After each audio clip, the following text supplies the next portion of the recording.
reaction lang po from Malacanang with regards pa rin po sa guarantee letters. According to Baguio City Mayor Benjamin Magalong, mahalaga daw po na maitama yung statement ng Department of Health na hindi naman daw po kailangan ng guarantee letters doon sa mga ospital na pinatatakbo nag-operate under DOH.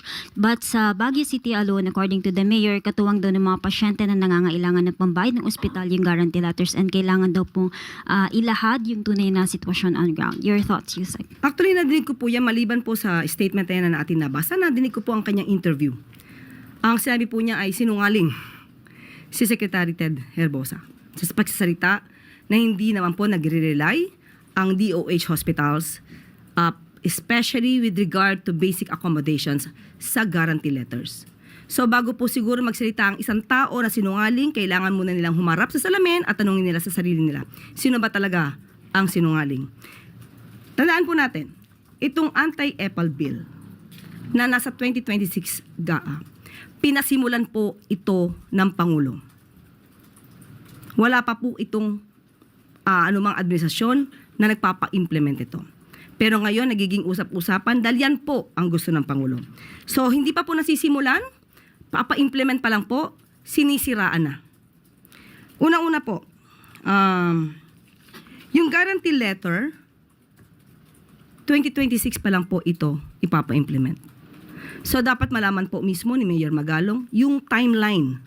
Dahil kung nakaraan po ay may mga guarantee letters, kaya nga po siguro sandamakmak yung mga guarantee letters na in-issue ng Baguio City.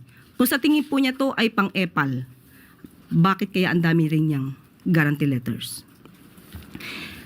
Ang mga guarantee letters po ay hindi naman po talaga sana maggamit ng mga politiko.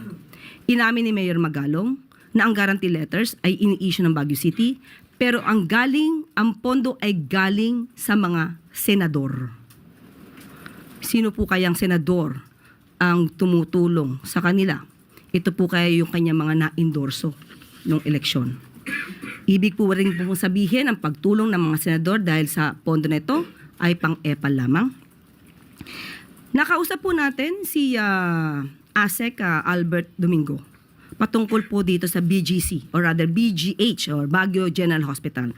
According to Baguio General Hospital MCC, ang mga guarantee letters daw po na naibigay po sa kanila ay inisyu ng Baguio City gamit ang pondo nila, hindi gamit ang pondo ng DOH. Dahil kung pag-uusapan po natin ang timeline ng zero balance billing, lahat po ng DOH hospitals sa basic accommodations, hindi po kailangan ang guarantee letters. So sa mga constituents ng Baguio City, kapag kayo po ay pumunta sa BGH, dahil yan po ay DOH hospital, kapag kayo po ay nag-avail ng services para sa basic accommodations, di nyo po kailangan ang guarantee letter. Ang sinasabi lamang po kasi ni Sec Ted Herbosa, kapag binanggit po natin ang guarantee letter, it means may naggagarantya. Kapag kayo po ay umutang at meron kayong garantor, yung garantor, kapag hindi nakapagbayad yung umutang, yung garantor ang hahabulin. So kung sino man po ang garantor nito, nagbigay ng guarantee letter, ang nais lamang po sabihin ni Sec Ted, yun po ang magbabayad. Hindi po manggagaling dapat ang pondo na yan sa DOH. So kung mag-i-issue po ang mayor ng Baguio City ng guarantee letters, siguraduhin po nila na may pondo po sila. At kung ano po ang magiging usapan nila sa mga private hospitals, hindi po natin hahadlangan yan. Unang-una, pangalawa po, may mga pagkakataon po na nadidinig po natin ang kadalasan ngayon, ang negatibong mga reaksyon ng mayor sa pamahalaan. Maingay po siya ngayon, wala man po problema at nadidinig po yan ng Pangulo. Pero sana po ay naging maingay din siya nung panahon ng dating Pangulong Duterte.